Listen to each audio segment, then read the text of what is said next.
Good afternoon and welcome to the Sheen Center online. I am David DeSerto, Interim Executive Director. The Archbishop Fulton J. Sheen Center for Thought and Culture is an initiative of the Archdiocese of New York. And today's conversation is part of our ongoing public streaming that we're offering free to the public while we can't gather in person together here at the Sheen Center. Today's conversation is our first Sheen Center talk of the new year. So happy 2021 to everyone. If you haven't done so already, I encourage you to like us on Facebook, subscribe to our Sheen Talks YouTube channel, and go ahead and click that bell icon so you can be notified of future videos. And of course, if you're able to do so, I also encourage you to consider making a donation to the Sheen Center. G.K. Chesterton famously quipped that man has not only lost his way, but he's lost his address. It was his clever, comical way of saying that we've lost our sense of meaning, our sense of purpose, our anthropological bearings, for lack of a better word. To use the philosophical term, we've lost our telos, our telos.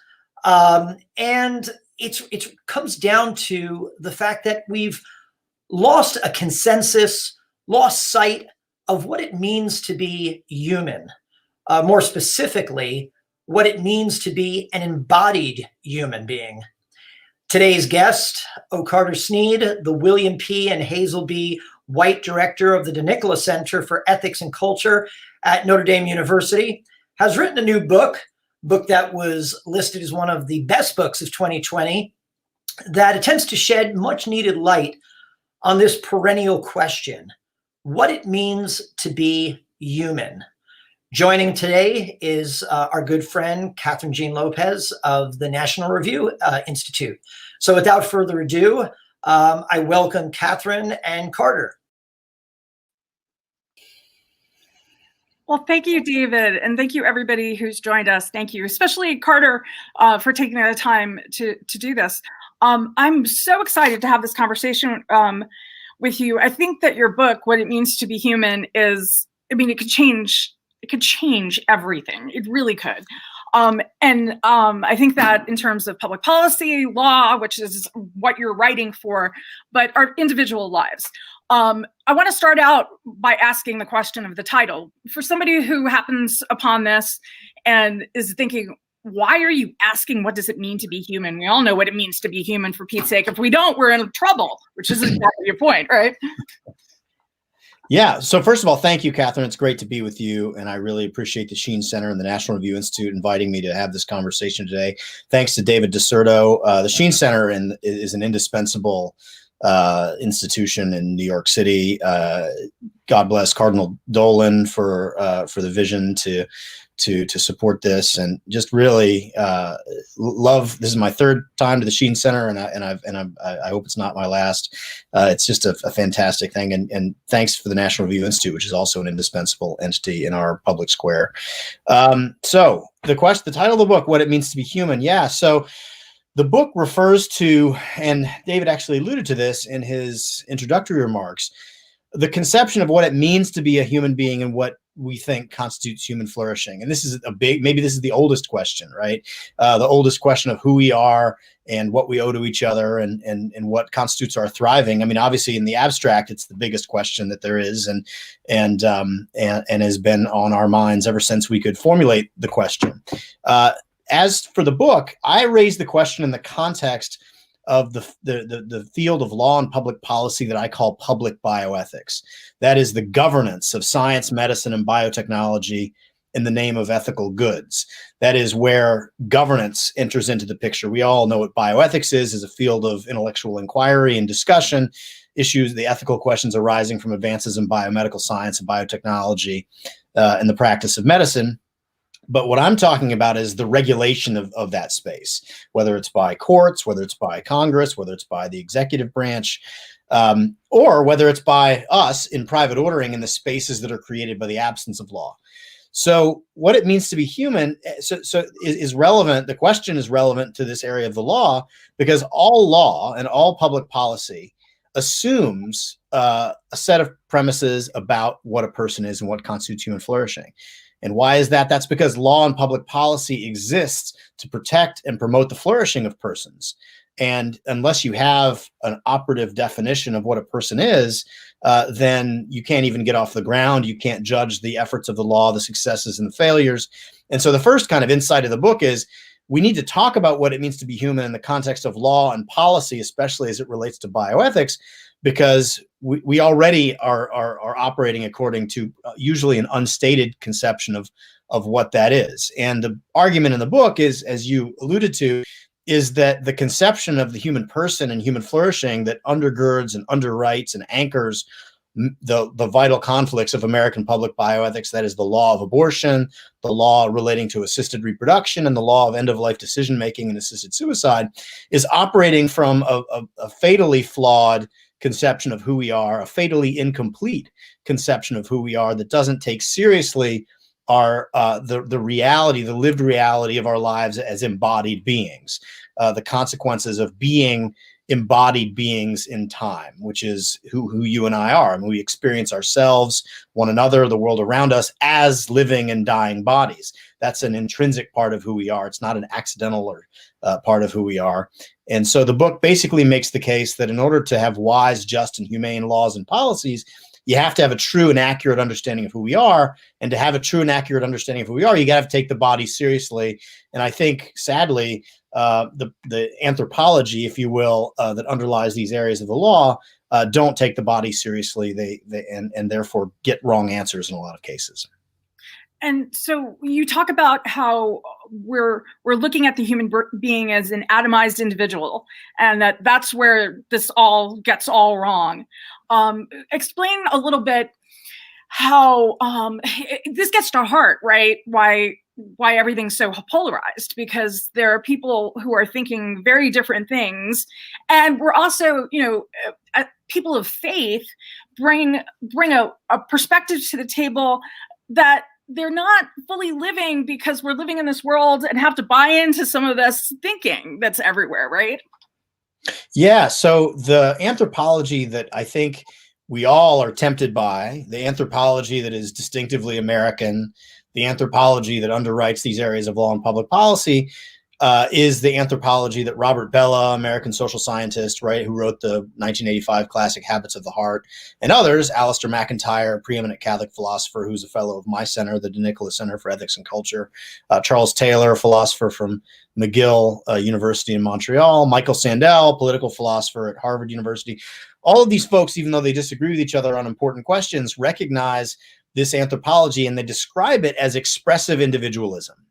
And expressive individualism captures something true about who we are, but it doesn't capture the whole truth. And to rely on it as the whole truth of who we are is to go badly wrong. And as you just said, what is expressive individualism? What do we mean when we say that? What is that account of what it means to be and flourish as a human being?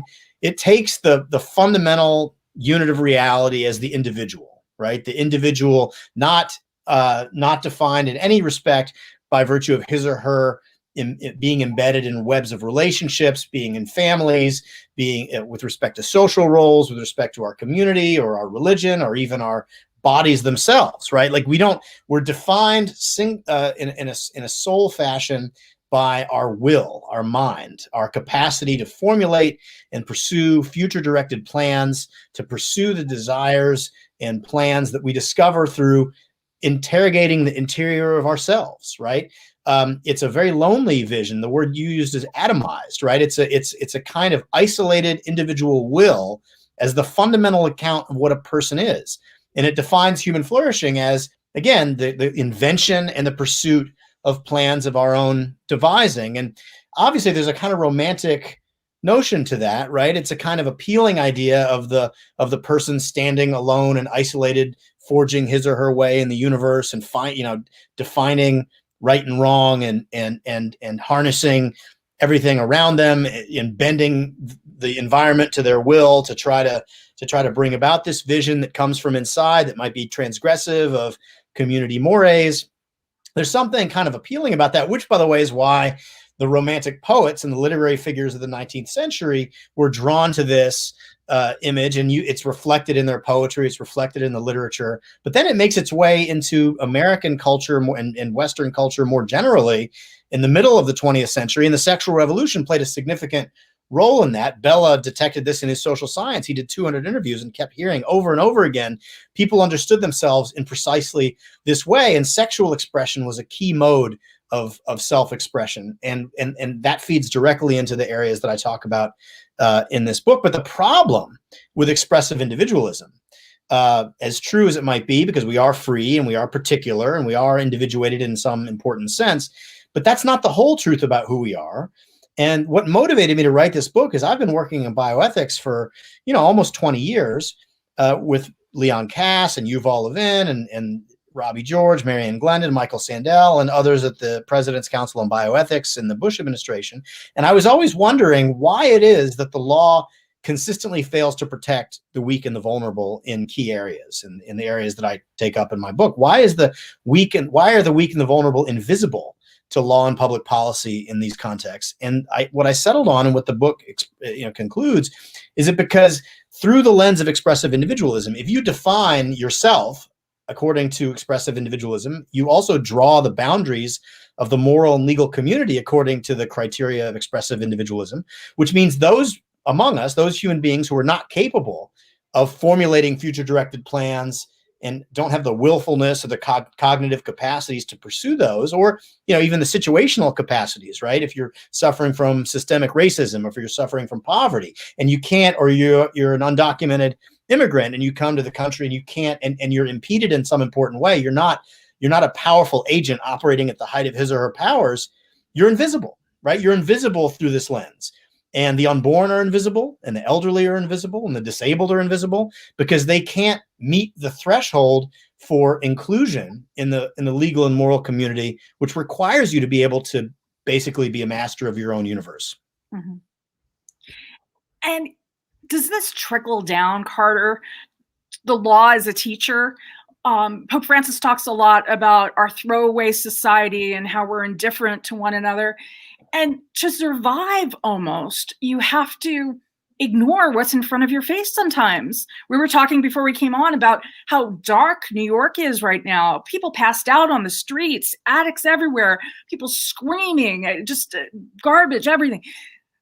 To survive, you have to not look around, I mean, is this part of the effect of having all of this framework governing us? Yeah, well, I mean, there's a deep connection between what you just said and the sort of survival techniques of, if you're living in the midst, and I think about Mother Teresa in Calcutta, Saint Teresa of Calcutta, what must she have felt like in that world, in the slums of Calcutta, and knowing that as an individual you can't save everybody, and we're tempted to these kind of grand global solutions, and when we can't think of how to do it, we just sort of shut down and we say, well, we can't really do this. And so there is a balance, obviously, to keep sane and healthy. You have to be able to keep some critical distance between the horrors that are around you so that you can function to try to make them better. But the disordered version of that is to have a moral imagination that can't see the other, right? A moral imagination that can't understand, again, to draw upon Mother Teresa, that sometimes Jesus is coming to us in a distressing disguise, right? Somebody that makes us feel afraid, or somebody that makes us feel repulsed. And she was able to see through that disguise and to care for those people that nobody cared about. And it seems to me that cultivating our moral imagination, cultivating the capacity to see the other, and to not just see the other, but to understand through the appropriate anthropological framework, to understand our connection to them, our kinship to people, even those who we've never met before, as fellow human beings, and the claims they have on us, and the obligations we have to them, regardless of the framework of consent or pre-existing agreements, which are the domain of expressive individualism, right? If under expressive individualism, the world is a world of atomized wills trying to pursue their own interests, And sometimes they come together. Sometimes they have to overcome one another in an adversarial posture. But everything is transactional, and everything ultimately is measured by what does this do for me in terms of promoting my own vision of my flourishing.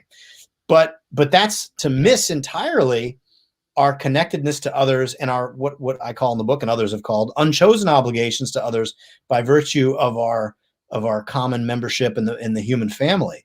And so, yeah, I think there is, we should resist the temptation to think that if there's not a grand solution to solve poverty or to solve the problem of abortion, that we should just give up.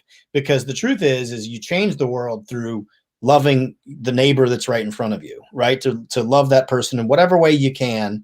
That's how you change the world. That's how you build a civilization of love, not through grand solutions. That'll come, but that shouldn't be a stumbling block. You mentioned Mother Teresa. I have Dorothy Day behind me, and as a fellow New Yorker, I feel like she's stalking me sometimes. I'm constantly thinking, what would she do? Probably not what I'm doing in this moment. Catherine Drexel actually famously went to the Pope and said, somebody has to do something for the Black and Indian missions. And he says, that would be you, and that gets to your point. Absolutely. You say that people are made for love and friendship in the book. And obviously you're a professor at Notre Dame, but you're not making a theological argument here. How does that stand in the mainstream? Yeah, so the mainstream is pretty well in the grip of expressive individualism as far as I can tell, right? Certainly the law and policy in the areas that I look at. The claim that I make that we're made for love and friendship, there is a little theological accent there when I talk about what we're made for, right? I don't say who we're made by, but it should be clear to those who know me what I think about that. But the truth is that by virtue of our embodiment, by virtue of the fact that because you and I are fragile, corruptible bodies in time, not pure bodies, we're a dynamic unity of body and mind. We're not ghosts in the machine or minds with purely instrumental bodies, as expressive individualism would have it. We're not pure machines, as some more reductive, materialistic account would have it. But in fact, we're a dynamic union of body and mind. But because we are bodies in a fundamental sense, that means that we're vulnerable to injury, to aging, to disease, to hunger, to other kinds of fundamental bodily needs that we have, corporal needs that we have. And because we're vulnerable, we're mutually dependent, right? We're mutually dependent. So our vulnerability situates us in relationship to one another. We come into the world 100% vulnerable and dependent upon the beneficence of others, dependent on other people who make our good their good without any hope of getting anything in return. And the most obvious example of that is family and parenthood, right? Your parents didn't take care of you because they signed a contract to take care of you. They didn't take care of you because they were hoping to get something back in return. And you didn't have to earn the right to be fed and clothed and cared for and taught and loved by your parents. It was by virtue of the relationship, that you stood, the relationship in which you stood with one another, that those obligations and those privileges flowed, right? And so by virtue of our embodiment, we stand in a kind of a relationship of mutual vulnerability, mutual dependence, and subjection to natural limits, and to flourish as human beings, as vulnerable human beings who are mutually dependent, subject to natural limits. We depend on what Alistair McIntyre has described as networks of uncalculated giving and graceful receiving, meaning networks of people who are willing to make your good and my good their good without any expectation or hope of getting anything back. And first of all, we all depend on those networks just to survive, but we also depend on those networks to teach us what it is that we're supposed to be. And this is a normative claim I'm making. We're supposed to take care of each other. We're supposed to, and we're at our most human and at our best when we're taking care of each other, not because we hope to get something back in return or because we agreed in advance to do it for some mutual benefit, but just because that's what it means to be a human being. And so we are made in our embodiment for love and friendship, to participate in these networks of uncalculated giving and graceful receiving. So what has happened to these networks when, right next door to the Sheen Center is a Planned Parenthood that is quite active and was active during the shutdowns even? People couldn't get chemo treatments, but they could get abortions in New York State and others. why is that? So many networks must have broken down for this woman to be in front of the clinic, and some of them look very much like they don't want to be there. Most of them, in my experience, when I'm out there. Well, yeah, I don't think the image, I mean, you know better than I do, but so the idealized image of expressive individualism of the woman seeking an abortion is an atomized individual will seeking to pursue her open future. That's probably not what you're seeing when you're out there counseling and extending love and friendship to these women who are in distress, right? They're not going to assert their unencumbered will at the Planned Parenthood. That's not what's happening there, right?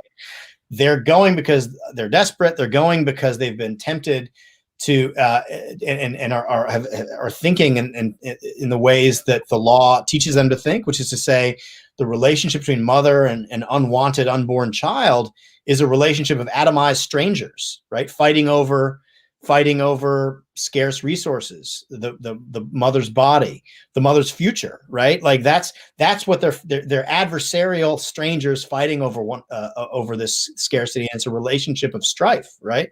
I mean, Planned Parenthood, the name itself sounds like rational mastery, right? Like it sounds like imposing your will to order something, when in fact the realm of mother and child, father and child, family is the realm of gift. It's not the realm of rational mastery and production. It's the realm of openness to the unbidden, and children should be understood as gifts, and it's even aligning motherhood and childhood itself. You don't, I mean, if you were to reframe the question and say, we have a crisis involving a mother and her child, you're importing into their identities this special relationship that also has an embodiment dimension to it, and summons, I argue in the book, summons the aid of people that aren't just there to eliminate the obstacle to one radical individual, but rather to come to the aid of everybody. It's a mother and child in crisis. That should tug at our heart. That should make us say, drop what you're doing and go and help that mother and child. And that is a kind of concentric circles from the crisis, radiating outward.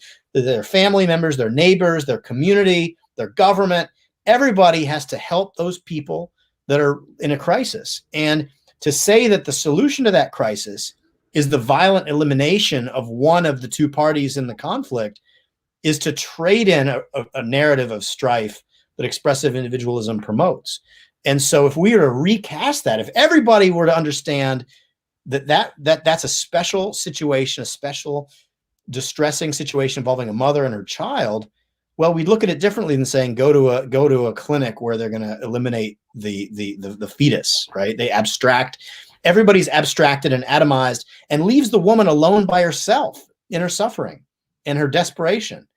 And abortion law more generally does that. Abortion law, the greatest beneficiaries of easy access to abortion are men that don't want to be a part of their obligation for when a child emerges from their relationships.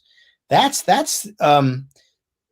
a temptation, but it's a problem of framing. It's a problem of not taking seriously our relationships and our roles, right? Like, so me, not to make it too personal, but I don't think of myself as an atomized, or at least I try not to think of myself. It's one is tempted and one falls and thinks of themselves in a selfish, atomized way. But I'm defined by my relationships. I'm defined by my relationship to my wife. I'm a husband. I'm a father. That's who I am. You know what I mean? Like that defines me. I'm not an atomized individual will. I have obligations and privileges that flow from those relationships. Those are relationships that are embodied relationships. Carter, you know, adoption is close to both of our hearts. I think in a particular way that what you alluded to before, becoming a person capable of unconditional and uncalculated care of others, becoming who we're meant to be. I think in a particular way, you know, the Christian hospitality we're called to invite someone who we do not have a biological obligation to, into our homes, whether that's a child who needs a home, or that's elderly who needs a home, or a disabled person, or just someone who, you know, down on their luck and needs to sleep on your couch, right? those examples, the sort of not the normative relationship, do they show us what that is, that unconditional, uncalculated love in a more focused way? Absolutely, they do. So in order to build networks of uncalculated giving and graceful receiving, there are certain virtues and practices and goods that we have to embrace and embody and model, right? McIntyre talks about this in his book, Rational Dependent Animals. And he talks about the virtues of acknowledged dependence. And the virtues of acknowledged dependence include the virtues of uncalculated giving and the virtues of graceful receiving. And the virtues that are necessary for us of uncalculated giving are the virtues of just generosity, extending others what we can, not because we get something out of it, but because in proportion to their need. The virtue of hospitality, caring for the stranger, caring for the other because they're part of the human family, and the virtue of what he calls misericordia, by which he means the accompaniment of others in their suffering, taking on another's suffering as your own suffering, making their suffering your suffering, which is a kind of species of making someone else's good your own good, and helping them to, if a person's sick, helping them to get better. But if they can't get better, just to accompany them in their distress. And McIntyre talks about models of these virtues of just generosity and hospitality, and he also talks about the virtues of graceful receiving, gratitude and humility and openness to the unbidden being chief among them. We have to be grateful for the fact that we depended upon people who took care of us regardless of what benefit it gave to them. And that should create in us a kind of feeling of humility, but a feeling of gratitude and wanting to do the same for others. And openness to the unbidden, meaning you take people as you find them. You don't try to manipulate people or rationally, or you take them as you find them with all their imperfection, and you love and care for them unconditionally. And what McIntyre talks about as the sort of pristine example of this is the parents of disabled children, right? The idea of parents making the good of their disabled child their focal good. That's what they're doing. That's what they're focused on. And they're not doing it because they're getting something back. They're not doing it and they're open to the child and as a gift, right? Not as a project, but as a gift. And the proper posture towards a gift is gratitude, and to express that gratitude. And so I think parents of disabled children, I think anybody that takes care of anybody by operation of these dispositions and these intentions are modeling this. And again, for me, it's always Mother Teresa. Like it's always coming back to her to say, wow, that really is sort of par excellence. But you don't have to get that, you don't have to talk about a saint, even though the lives of the saints are inspiring. You can talk about just normal people, parents, right? Parents do that every single day. Every single one of us who depended on parents, whether they were our biological parents, whether our families were formed by adoption, whatever, it doesn't matter. It's the same unconditional love and care to these children and claims made on their parents that model for us precisely what I'm talking about. And exactly that's and I think we do this by deepening it. We do it by modeling it. We do it by learning it and practicing it. And that's I think the way forward.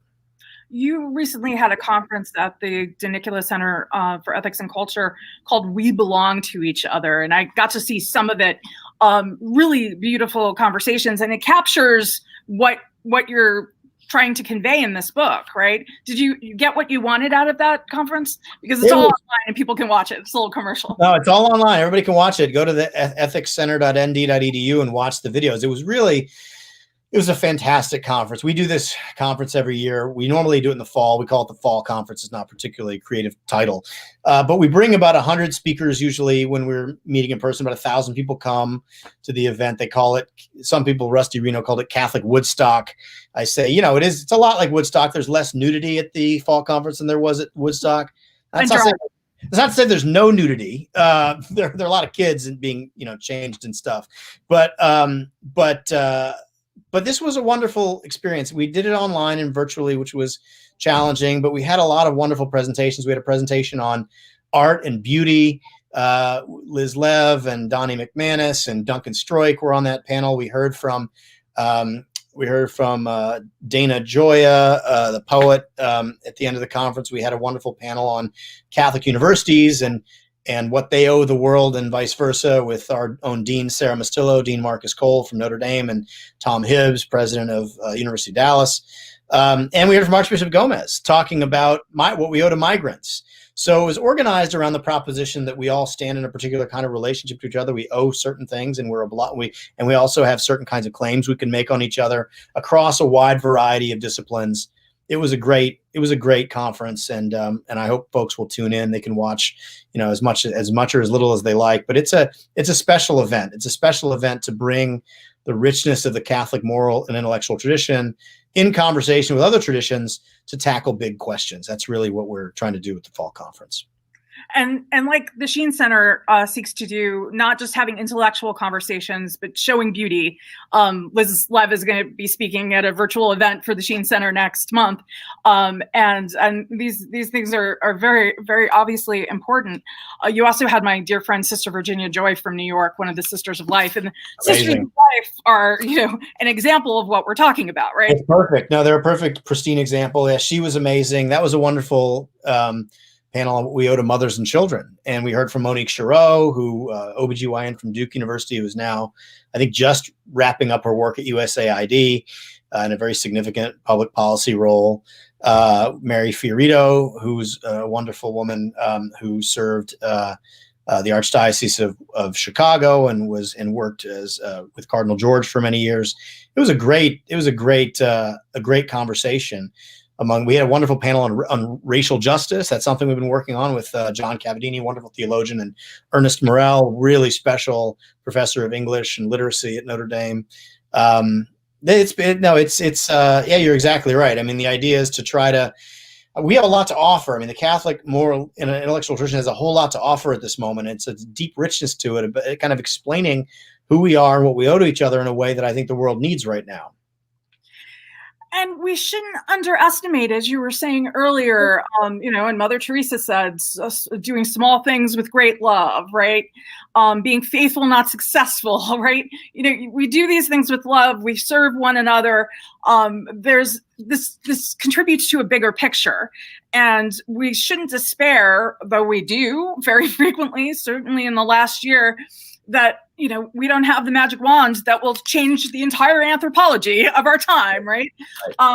But Carter, for people who don't know you, you alluded to this. You've been working for decades now in bioethics and public policy and law and philosophy, and you've helped continue and grow this wonderful program at the University of Notre Dame. And University of Notre Dame, I always say to people, people have strong feelings. There's such light on that campus. It's huge and it's a mixed bag, but my goodness, there's some real beauty and truth there. And I think the timing for this book, first of all, I've known you for those 20 years. I remember when you were on the President Bush's Bioethics Commission. And for people who haven't followed public policy for all this time, I mean, human cloning was like being pushed like assisted suicide is being pushed right now. And people like you really stopped it. And thanks to the support of George W. Bush, you really showed leadership on there. That's not something we talk about the way we have. I mean, remember state by state, there was a real attack, and over the years, you have, what is your Vita Institute that you have at the center, where you're constantly educating young professionals and leaders on Catholic social teaching. And I remember being in one of those sessions and hearing some of this stuff. I mean, this is, books come and go, and books are published all the time, and I can't keep up with the piles on my desk. But this is one that's 2 decades in the making, and probably more, because all of these ideas were percolating before you were on the front lines. And so I can't emphasize enough, particularly the timing of this book, right? This book is about we are all equally vulnerable and dependent. And oh my goodness, if that isn't the lesson of this coronavirus pandemic, right? I think it really hit people when Tom Hanks got coronavirus last March. Gosh, nobody can really hide from this, right? No, that's exactly right. And again, it's no matter what our gifts are, no matter how important or ordinary we are. I mean, that's the fundamental point, is that the anthropology that takes our body seriously, that takes our embodiment seriously, and that situates us in relationship to one another by virtue of our mutual vulnerability and mutual dependence, is a much more capacious account of the human family. It's a broader account of the human family than a very narrow account that only counts those of us who are special, those of us who are capable, or, in the moments in which we're special. Because the truth is, we're all on an arc, right? We all begin completely vulnerable and incapable of doing anything for ourselves. And God willing, it's a consistent standard going up, and then we start to tail off and we go back down again. But Matt McIntyre says we all exist on a scale of disability, and part of understanding who we are is remembering that we, in fact, were vulnerable and lived by virtue of the beneficence of other people who were giving to us in an unconditional way. And so it is the case that if you take seriously the body and what it means for who we are and what our flourishing is, you see pretty quickly the vulnerable come into view, right? The unborn come into view, the disabled come into view. You have the migrant, the person, the poor. I mean, like this is again, to follow on Pope Francis's notion of the throwaway culture becomes something that you can't abide when you take seriously the full breadth of the human family and the interrelationship of the human family. And we can participate in networks of uncalculated giving and graceful receiving, even as a mere passive recipient of unconditional love, right? You don't have to even be able to formulate a thought to participate in the web of these networks of uncalculated giving and graceful receiving. A person who will never be able to speak or to formulate a conceptual thought is still part of that network, because he or she can simply receive the love, the unconditional love and care that is the currency of that network. So yeah, I mean, a lot has changed in public bioethics. We were working on questions of cloning and embryonic stem cell research. Those were the big issues in the early 2000s. President Bush had to confront. We haven't really talked much about those issues for years. Really, since 2009, we haven't really talked about those issues, even though they're still there and we should still be talking about them. But the fundamental question, and this was really part of the great legacy of Leon Kass, the chairman of that council, who's an extraordinary person, who just wrote an amazing book on Exodus, by the way, which everybody should pick up and look at. It's a really brilliant new book that he just produced, years and years of hard labor on his part. His vision of how to ask the right question really is what motivated me in this book, and motivated all of us. Yuval and Eric Cohen, all of us who were the proteges of Leon and his colleagues, Gil Mylander, Robbie George, Rebecca Dresser, and others on the council. The questions, you don't ask about technologies, you ask about human aspirations. You ask about what it means to be a human being. That's really Leon's great insight. So you mentioned earlier some of the litany of issues that you tackle in this book. You have chapters on assisted suicide and death and end of life. And these are all issues that address such intimate issues in people's lives, and yet can be so polarized and politicized and so difficult to talk about. How do you even start to breach the topic, say, of assisted reproduction and looking at all of this differently? Yeah, no. So the fundamental, we are I'm not aware of a time in my life where I was focusing on these things that we've been as polarized as we are now. I think the pandemic has a lot to do with it. I think social media has a lot to do with it. I think balkanizing ourselves into little bubbles of people that only agree with us, and caricaturing our friends and neighbors who disagree with us, and kind of thinking of them as not just misguided but wicked in some ways, and that is a very dangerous mistake that I am tempted by and succumb to all the time, right?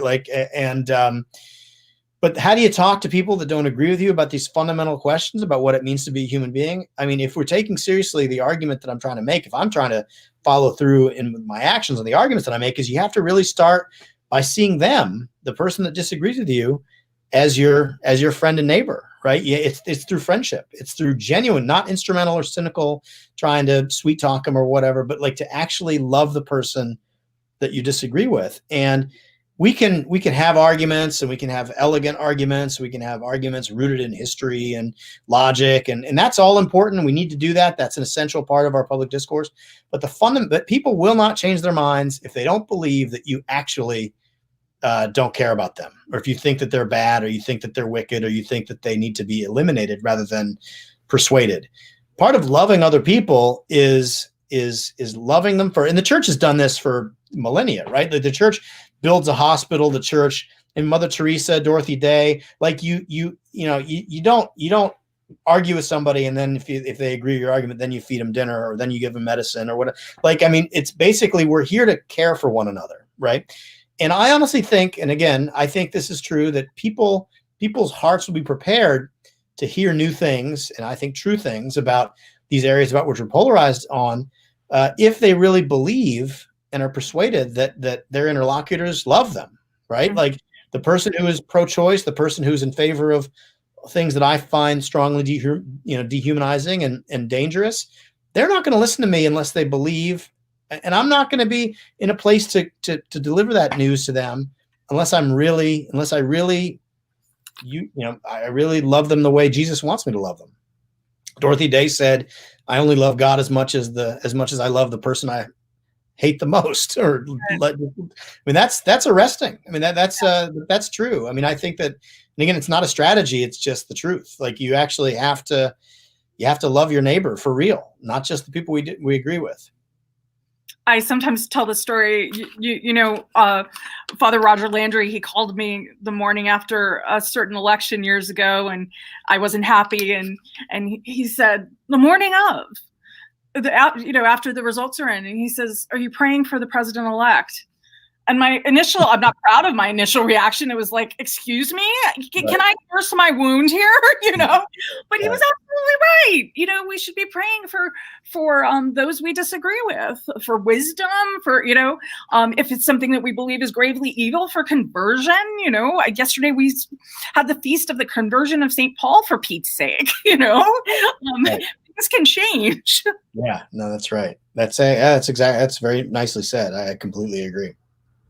We have a question from Deirdre McQuaid, who we both know. Could Carter please address the wound that children experience when parents model the opposite of unconditional love? How does it undermine the adult child's ability to love well? Yeah. So first of all, I love Deirdre, and I'm glad that she's here paying attention to our conversation. She's a unbelievably special person, and even though it's virtual and it's through the comment box, I'm happy to see her. I'm not a psychologist. I don't know the mechanics of the damage that it can do to a child to not be loved rightly by his or her parents. But for sure. I mean, your parents teach you how to treat other people by virtue of not just their words, but also their deeds. And the way they love you teaches you how to love other people. And if you're in a world of strife in which your strategy is first and foremost to survive, or even in a less dramatic situation where your parents treat you as a kind of their love for you as conditional, that's something that has to be fixed. And those are wounds we all carry with us. I mean, nobody's perfect. And I'm sure, everybody has imperfections, both in their things they've done and things they've had done to them. I think it is for sure a wound, but love can heal wounds, and that's what we should focus on. I thought immediately of a case of one of the people who was recently executed by the federal government, who, this is not simple, human mistakes and failings. I mean, she was completely, everybody failed her, Yeah, awful. Days. It was so horrible. And you are not afraid to criticize both sides, to challenge both sides, maybe a better way to put it, in your book. And we do need to, at a certain point, people making a litany of things that are pro-life, but not really considering abortion, does drive me a little crazy. On the other hand, they totally have a point. And we always have to be, as you've been talking about, as your book is about everyone who is vulnerable, which means everyone, literally, right? No, that's right. And I mean, I think I've already talked about her a lot. I'm going to keep talking about Mother Teresa. And when she spoke at the National Prayer Breakfast decades and decades ago during the Clinton administration, she stood up, and it'd be one thing for me to stand up and to address, a group of politicians about the importance of caring for the unborn child. And it would, maybe the arguments would be good. Maybe they would be persuasive, but nothing like when a woman stands up like Mother Teresa, who's dedicated her life to caring for the weakest and most vulnerable across the board, not just in any particular area or any particular focus, but holding people as they died in the slums of Calcutta, people that other people wouldn't look at or touch. And she would hold them and accompany them in their suffering. And then when she stands up and says the unborn child needs protection, that this is a grave injustice, and she said something like, "Give them to me, I'll take these children." I mean, there's just a kind of credibility there and a kind of capital that comes from her comprehensive devotion to human frailty and human weakness in all of its forms. And I'm like you, I get really frustrated, when folks celebrate their commitment to the vulnerable and omit the unborn child. And I get frustrated, when people single-mindedly focus on abortion and act like there are no other issues to consider. We Catholics, especially at this moment, and I'm going to get a little bit preachy here, have to be countercultural, and we have to be prophetic. We cannot be captured by a political party, by a political movement. We are not politicians. We have to show the world that we mean it when we care about vulnerable people. And that's just, and by the way, and let's bracket for a second, not bracket, but let's emphasize the Sisters of Life, who put the lie to what Helen Alvarez called the lazy slander, that the pro-life movement itself is only focused on the child in the womb, because that's just not right. I mean, we administer the Evangelium Vitae Medal Award at the University of Notre Dame. My center, the Nicola Center for Ethics and Culture, administers that award, and we honor heroes of the pro-life movement. And it's not just advocates for the unborn; it's people who care for mother and child and family, like the Women's Care Center. It's people who care for the children with disabilities, like the Jerome Lejeune Foundation and Venerable Jerome Lejeune. And it's people who care for women and men who've been broken by abortion, post-abortion healing ministries. Vicki Thorne will be the recipient this year. Was the recipient last year, but we weren't able to gather, and we will honor her this year. So it's not true as an empirical matter that the pro-life movement, insofar as it's composed of the Sisters of Life and people like Vicki Thorne and the Women's Care Center and Marianne Glendon and the Jerome Lejeune Foundation, that we are single-mindedly focused only on the unborn child as such, and forget about the mother, forget about that child or those families after the child is born. That's just not, that's not the heart of our movement. But we have to be countercultural, and we have to be brave, and we have to stand up and say, neither party speaks for us. No politician speaks for us. We are a prophetic voice for the weak and the vulnerable and the intrinsic equal dignity of every human being. And we have integrity. And when people, and we certainly will work with anybody, work with any politician or any party that is open to joining us in this struggle. But we have to be brave here, and we can't fall into a tribalism that prevent. And I think somebody like Charlie Camosi, who works right there in New York City, who's been so brave and so outspoken. I think he identifies himself as a liberal or progressive person. He was a member of the Democrats for Life for a while, Democrats for Life, Kristen Day, and those folks. Those people are essential. You know what I mean? Those are people essential to holding to account those politicians, those people on the left. I'm sort of rambling, but what I mean is that we have to think about politics as a means to an end. We are not first and foremost partisans, and we can't be seen as partisans. And those who want to delegitimize the pro-life movement are going to try to hang that around our neck and say, you guys are just partisan hacks. You don't actually care about the weak and vulnerable.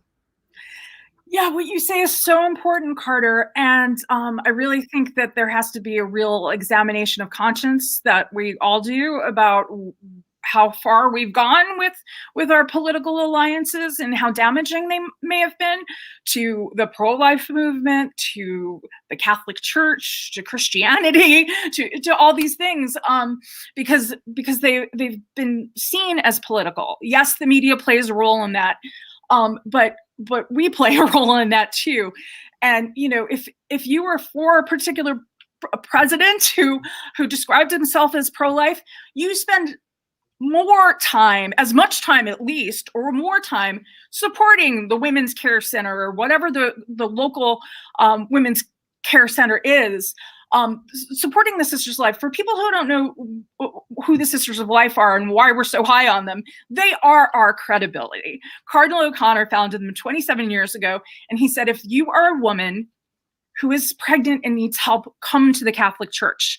And they don't ask your religion. They don't try to convert you. They just let you know that you're loved and that you can do this. And they will help you. And you will move in with them if that's what it takes.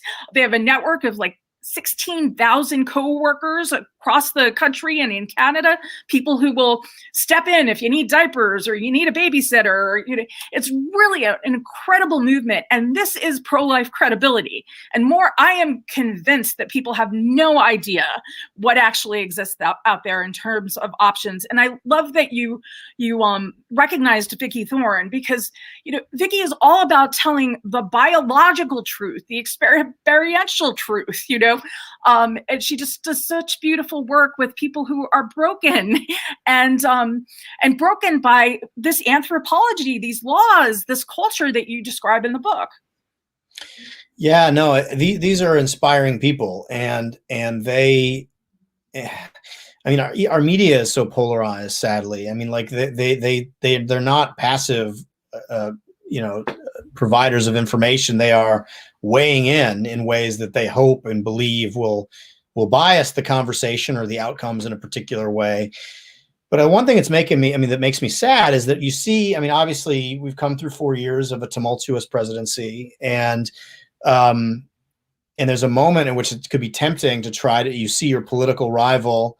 And the thing that makes me sad is our intra-Catholic political rivalries. That's the thing. Because if we could just get together, right? If we could just get together and say, okay, we're gonna be the phalanx. We're gonna make the case for the migrant and for the poor and for the unborn child and for those on death row. And we're gonna hold together, and we're gonna hold to account the people that are our political friends. And we're gonna hold, the Catholics on the right will hold to account their political friends on issues of the death penalty and immigration and these other questions. And the Catholics on the left will hold to account the President Biden and others on the question of the dignity of the unborn child and related matters connecting to religious freedom and bioethics. If we just held together, we could change politics in a I think a beautiful way. But we get captured by the parties that we feel more comfortable with. And we identify the Holy Father as being a part of this culture war. And he is. I mean, you ever listen to Pope Francis talk about abortion? I mean, he doesn't sound like a person who would fit well in the American political left, right. Or certainly not the cultural left. I mean, he talks about abortion as hiring a hitman. He talks about Nazis with white gloves. He is all in on this question, just as he is on, creation and migrants and poverty. He is all in. And of course, you only get the reports that cohere with whoever is reporting its pet issues. But a prophetic voice, Cardinal Dolan, a prophetic voice, somebody who speaks truth to power, whether it is, and for that matter, the lay people in New York City, Tony and Christy DeNicola, who are the benefactors of the DeNicola Center for Ethics and Culture. They are prophetic voices committed to issues, and they're willing to work with anybody who will work with them on those questions. On Pope Francis, too, his very clear words on gender theory that would not sit well with the American left as well, sort of convenient coverage of him. You use the words compromise and common ground in an interview with my colleague Ramesh Ponnuru about the book. Those words have been demonized, on both sides of the political aisle. There's this sense that you're in name only if you don't go along with everything. And on those issues that you just listed, I think too of mental illness, foster care. Right. These are issues where it's imperative that we find common ground, you know? Absolutely. Do you see that really happening? Are you hopeful? You know, I mean, I'm always hopeful. And, you know, it's hard because people are so hardened in their views and in their antipathy for each other. That's the thing that really, I mean, you want to feel depressed, read the sort of Catholic politicized press on the left and the right. These people do not like each other. Right. And it breaks your heart. You know what I mean? Because there's nothing, I mean, in principle, there should be nothing that they disagree on the fundamental principles, right? And they would be so much better served to try to work together to hold to account their respective, you know, party affinities, you know, these people on the right and the left, to hold them.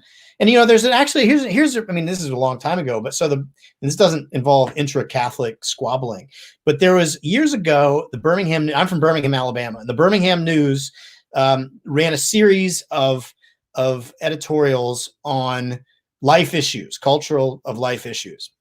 And the Birmingham News editorial page at the time, I don't know if it still is, was pro-life, right? They took positions, and one of the final columns they came out with was opposing the death penalty. And that's a big deal in Alabama, to oppose the death penalty. Culturally, the death penalty is something that is seen as an important feature of the legal landscape in Alabama. And they came out against it. And they said the reason they came out against it is because by meditating and reflecting on the reasons why they were pro-life, they came to the view that the intrinsic equal dignity, a real commitment to the intrinsic equal dignity of all people, born and unborn, leads them to the view that the death penalty needed to be abolished because it was an injustice given all the other available options for criminal justice and for criminal punishment. And that blew my mind. It blew a lot of people's mind. You know what I mean? And so that's a kind of conversion that I, you know, maybe by working on things, the Catholic left, the Catholic right, by working on things that we agree about, maybe we'll create fellow feeling and friendships that then can blossom and create the strength and the glue that holds them together to be an actual prophetic voice in the public square, as we should be. Well, again, I think if Dorothy, let's not forget racial justice, by the way, because that is something that is at or at least it was this summer, at a boiling point, and the kind of plug and play on offer solutions to racial justice, I think, are not as good or as true or as beautiful as what our church, a genuinely universal church, you know, where we're the most diverse, you know, institution in the world. We have something to say about human dignity, about the sin of racism, about intrinsic equal equality and justice, and I think that and we actually had a panel on this. The Nicola Center had a panel on this, racism as a life issue, at the end of the summer, right after the George Floyd tragedy, with some very important voices, Catholic and Protestant, all African American, on these particular questions. And people can see that video on our website, ethicscenter.nd.edu.